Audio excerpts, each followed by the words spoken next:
লোকলিখিত সুসমাচার 18 অধ্যায় 9 পদ। হালেলুয়া! সবাইকে জয় যিশু, প্রেজ দ্য লর্ড। তো মহান ঈশ্বরের ধন্যবাদ ও ঈশ্বর আরেকটি বার সুন্দর দিন, সুন্দর সময় আমাদের উপহার দিয়েছেন। তো সেই জন্য মহান ঈশ্বরকে ধন্যবাদ জানাই। সবাইকে জয় যিশু, হালেলুয়া! পাপ ক্ষমার বিষয় শিক্ষা, হালেলুয়া! বলছে, যাহারা আপনাদের উপরে বিশ্বাস রাখিত, মনে করিত যে তাহারাই ধার্মিক এবং অন্য সকলকে হেয় জ্ঞান করিত। হালেলুয়া! তো ঈশ্বরের বাক্য এখানে স্পষ্টই বলছে যে যাহারা নিজেরা ভাবতো, যে বিশ্বাস রাখতো, মনে করিত যে তাহারাই ধার্মিক। যদি আমরা প্রভু যিশুতে থাকি এবং আমরা যদি বিশ্বাস করি যে হ্যাঁ, আমরা তো প্রভু যিশুকে বিশ্বাস করেছি, আমাদের তো সমস্ত পাপের ক্ষমা হয়ে গেছে, তাহলে কি আমরা ধার্মিক ব্যক্তি হয়ে গেছি? আমরা কোনো কিছু পাপ করলেও কি হবে? আমাদের সেই পাপের ক্ষমা হয়ে যাবে। খ্রিস্টদের প্রিয়, আমাদের সতর্ক হওয়া উচিত, কারণ প্রভু যিশুকে বিশ্বাস করেছি আমরা জানার পরেও যদি বারংবার পাপ করে থাকি, তাহলে সেই পাপের কি আমাদের ক্ষমা হয় না? কারণ ঈশ্বরের বাক্য বলছে যে যদি কেউ আমাকে বলে হে প্রভু বলে, আর তাহারা যে প্রত্যেকে যে স্বর্গ রাজ্যে যাবে, এমন বিষয় নয়। হালেলুয়া! তো সেই কি ধার্মিক, যে আমরা প্রভু যিশুকে বিশ্বাস করেছি, যে আমরা বিশ্বাস করত, মানে এখানে দুটো ব্যক্তির কথা বলা আছে যে তারা মনে মনে বিশ্বাস রাখতো যে কি তারা ধার্মিক। আর কি বলছে, এমন কয়েকজনকে তিনি এই দৃষ্টান্ত করিলেন, দুই ব্যক্তি প্রার্থনা করিবার জন্য ধর্মধামে গেল, একজন ফরিসি আর একজন করগ্রাহী। ফরিসি দাঁড়াইয়া আপন আপনি এইরূপ প্রার্থনা করিল, হে ঈশ্বর, আমি তোমার ধন্যবাদ করি যে আমি অন্য সকল লোকের উপদ্রবী, অন্যায় ও ব্যভিচারীদের মতো কিংবা ওই করগ্রাহীর মতো নহি। আমি সপ্তাহের মধ্যে 2 বার উপবাস করি, সমস্ত আয়ের 10 মাস দান করি। কিন্তু করগ্রাহী সেই কি বলছে না, ফরিসি। ফরিসি কি ছিল? সে ঈশ্বরকে বিশ্বাস করত। আর সেই ফরিসির প্রার্থনা ছিল এমন, কারণ সেই তার প্রার্থনার মধ্যে কোনো নম্র নত ছিল না। সেই প্রার্থনার মধ্যে ছিল অহংকারিত্ব বোধ। তার মধ্যে ছিল একটা গর্বের বিষয়। কিন্তু ঈশ্বর কত নত ছিলেন।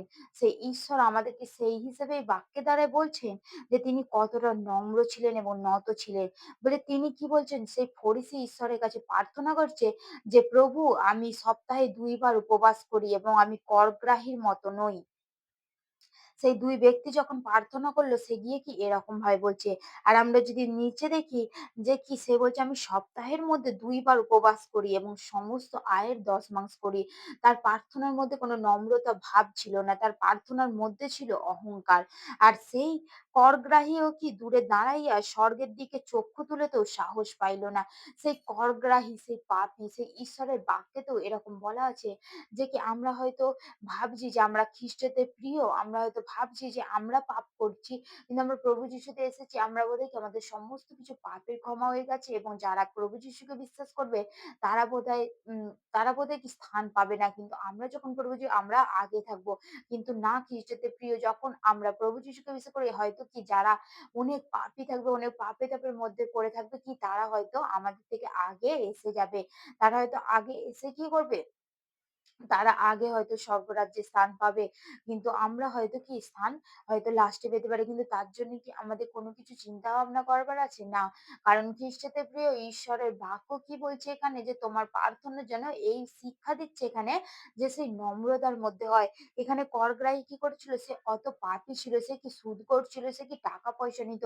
কিন্তু তার মধ্যে কি ছিল না, কত নম্রতা ভাবে প্রার্থনা ছিল। তার মধ্যে কোনো অহংকার ছিল না। সেই প্রার্থনার মধ্যে কতটা সে নম্র, নত। ঈশ্বর যেরকম মহান ঈশ্বর, তিনি হয়ে যেমন কুষারোপিত হয়েছে, তিনি যেমন গোয়াল ঘরে যাবপাত্রকে বেছে নিয়েছেন। ঈশ্বরের প্রিয়, আমরা যদি ঈশ্বরের সন্তান, তো আমাদেরকে কি করতে হবে? সেই ঈশ্বরের অনুযায়ী চলতে হবে। আমাদেরকে সেই ঈশ্বরের পথে চলতে হবে। হালেলুয়া! সেই নম্র নত জানু হয়ে। কিন্তু ঈশ্বরের বাক্য বলছে, সে করগ্রাহী দূরে দাঁড়াইয়া স্বর্গের দিকে চক্ষু তুলিতেও সাহস পাইল না, বরং সে বক্ষে করাঘাত করিতে করিতে কহিল, হে ঈশ্বর, আমার প্রতি, এই পাপীর প্রতি দয়া করো। সেই পাপের ক্ষমা কার কাছে আছে? সেই ঈশ্বরের কাছে আছে। সে কি স্বর্গে, সে কি চোখ তুলেই তাকাতে পারলো না। সে তার পাপকে স্বীকার করলো এবং সে তার পাপকে কি বললো, যে ঈশ্বরের কাছে তুলে ধরলো। হালেলুয়া! সে তার পাপকে ঈশ্বরের কাছে তুলে ধরলো এবং ঈশ্বরের কাছে ক্ষমা চাইলো। আর ঈশ্বর তাকে কি করলেন? এরকম ভাবে, যখন আমাদের ঈশ্বর কি, তিনি পাপকে ঘৃণা করেন, কিন্তু পাপীকে কি করেন না, ক্ষমা করে দিয়েছিলেন। যদি আমরা সমরীয় নারীকে দেখি, তো সেই সমরীয় নারীকে কি করেছিলেন ঈশ্বর? সমরীয় নারীকে কি করেছিলেন? ঈশ্বর কি পাপের তার ক্ষমা দিয়েছিলেন। তাকে যখন তিনি বললেন যে তার ৫ টা স্বামী রয়েছে, তখন সে বললেন কি যে, "তোমার স্বামীকে এখানে ডাকিয়ে আনো।" আর সে যখন তার স্বামীকে ডাকলেন, সে তখন বললেন কি যে, "আমার কোনো স্বামী নেই।" সে তখন কি এই কথা বললেন।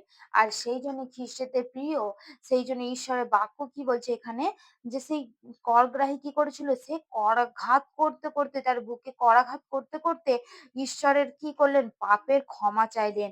আর বলছে, "আমি তোমাদেরকে বলিতেছি এই ব্যক্তি ধার্মিক গণিত হইয়া নিজ গৃহে নামিয়া গেল। ওই ব্যক্তি নয়।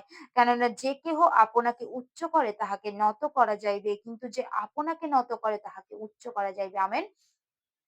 তো ঈশ্বরের বাক্য এখানে স্পষ্টই বলছে যে, যে ব্যক্তি নিজেকে নত করে, যখন কোনো মানুষ তোমাকে হয়তো কোনো কিছু বলছে প্রভু যিশু নিয়ে, তুমি তখন চুপ থাকো। কোনো মানুষ তোমাকে হয়তো কোনো নিন্দে তাড়নার চোখে দেখছে, তুমি তখন চুপ থাকো। কারণ ঈশ্বরের বাক্য এখানে স্পষ্টই বলছে যে কি? যে নিজেকে নত করে তাহাকে কি করা যাইবে? উচ্চ করা যাইবে। আর যে কি করে না? যে কি করে আপনাকে উচ্চ করে তাহাকে নত করা যাইবে। সেই ঈশ্বরের বাক্য দ্বারা আমরা এটাই শিক্ষা পেলাম যে আমাদের প্রার্থনা যেন করগ্রাহীর মতো হয়। আমরা খ্রিস্টতে প্রিয়, আমরা যদিও ঈশ্বরকে বিশ্বাস করি, কিন্তু আমাদের প্রার্থনা যেন সেই করগ্রাহীর মতো হয়, সেই ফরিসির মতো যেন না হয়। হালেলুইয়া! মহান ঈশ্বরের ধন্যবাদ হোক। ঈশ্বরের বাক্যে ঈশ্বর আশীর্বাদ করুক। আমেন। জয় যিশু। Praise the lord. হালেলুইয়া!